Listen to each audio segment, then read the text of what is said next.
or the Nawab, who ultimately appears to all of us as some kind of a tragic hero,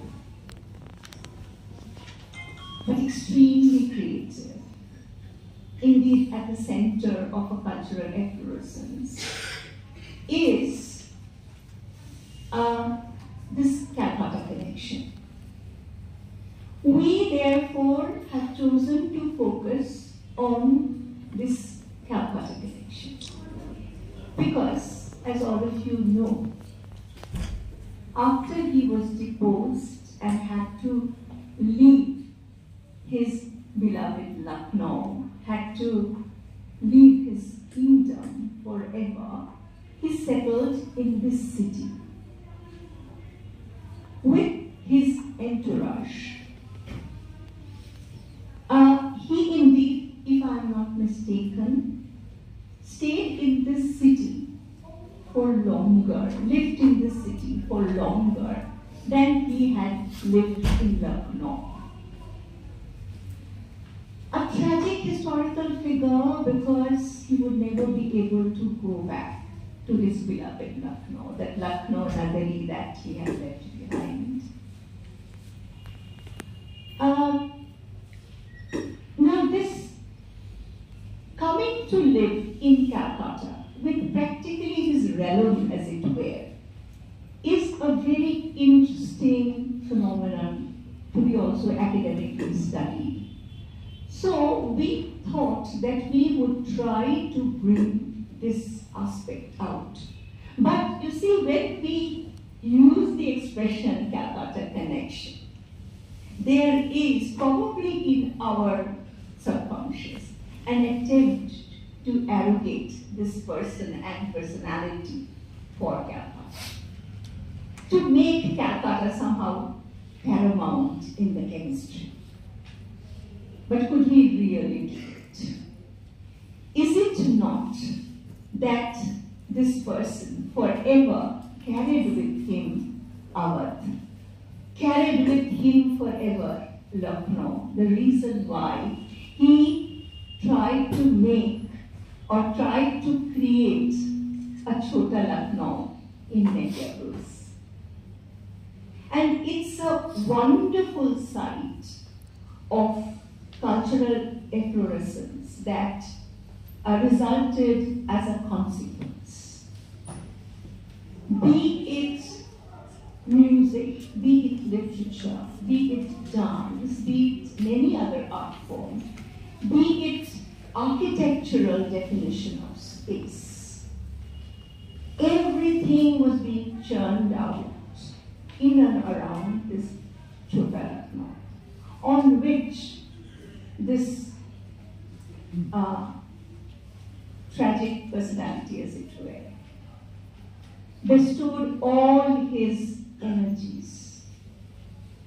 There was a lot of angst because he had left Lucknow behind forever. But, you know, maybe kind of swallowing the lump in his throat, he again set himself to the creative task of inseminating another Lucknow. That itself tells us that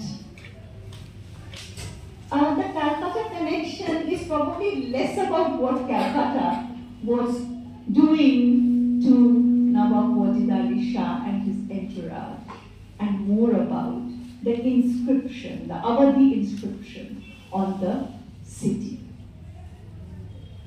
And that is when I would like to stop short and ask why we have not bestowed enough academic attention on this connection.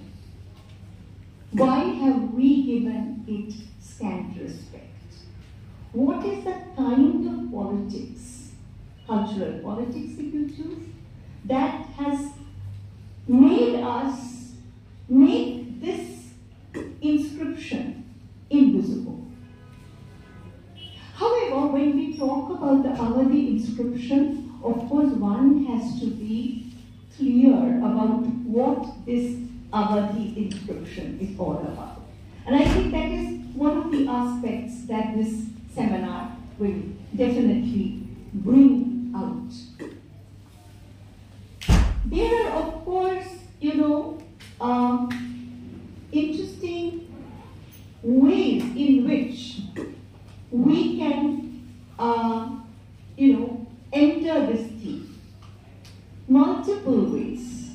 One, of course, is to focus on the person and the personality of the Nawab.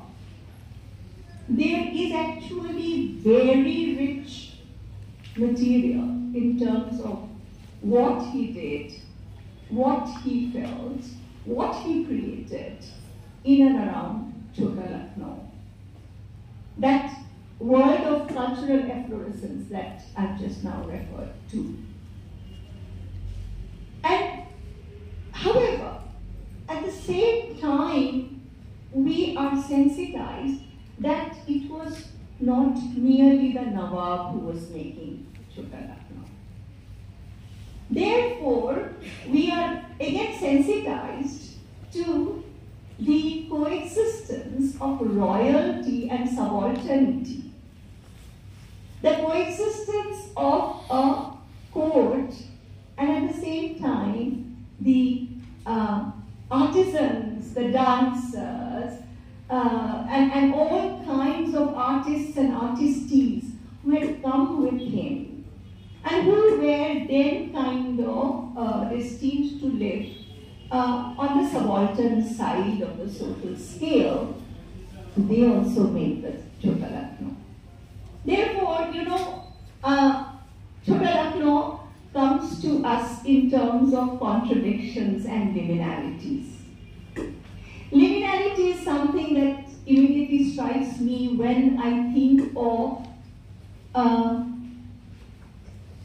the entire Calcutta connection of the Nawab in terms of displacement, relocation, and emplacement.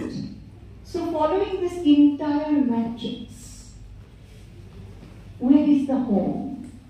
Something that we have chosen to put within inverted commas. Home and exile.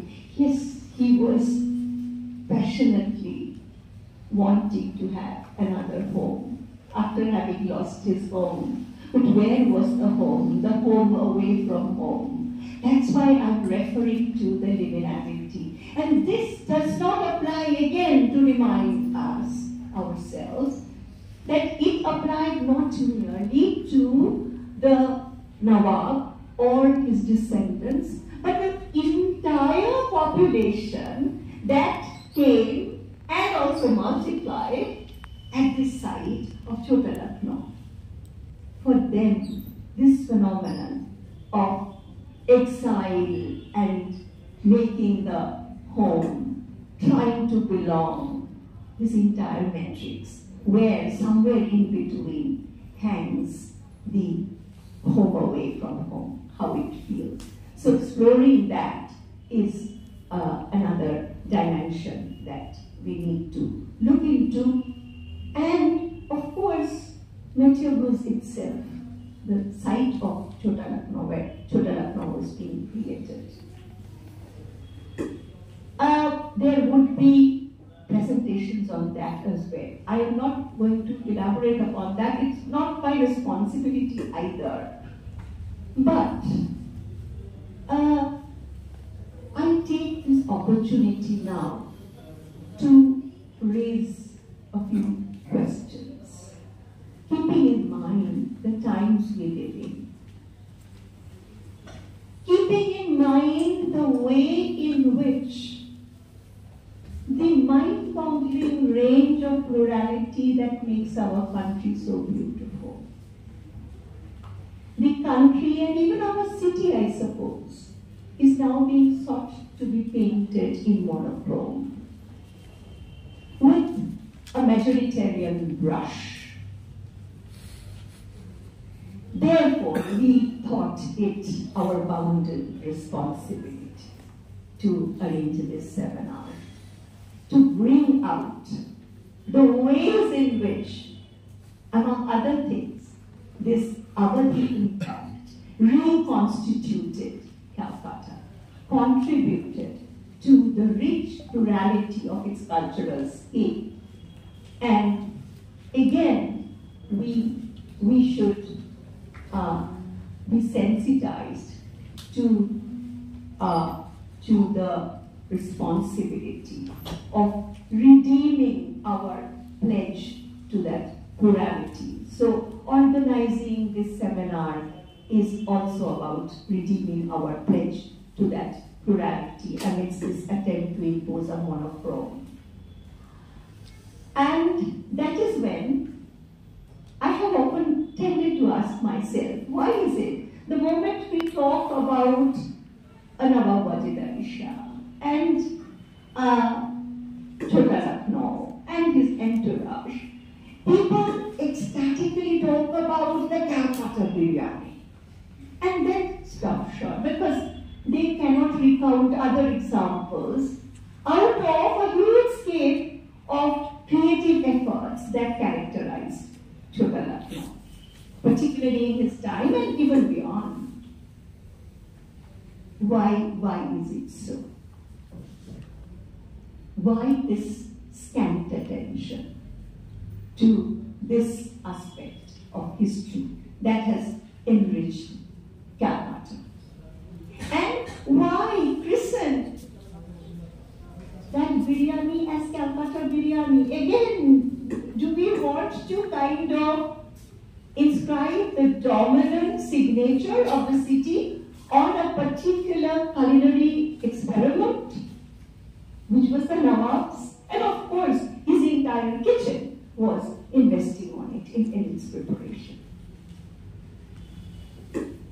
So, with that, before finishing, of course, I would also like to ask, why do we essentialize Meteorburgs? Why is Meteorburgs for us maybe a part of Calcutta, but somewhere in the beyond, it's on the margins? Why should it be? Why have we allowed it to be on the margins, creating for ourselves a comfortable mainstream of our habitation? Meteorburgs itself is a very, very interesting conundrum of, again, pluralities. Only that we have essentialized it. We have painted it with hues of, abhorred subalternity and sometimes even criminality. So it's time, it's moment. We also redeemed that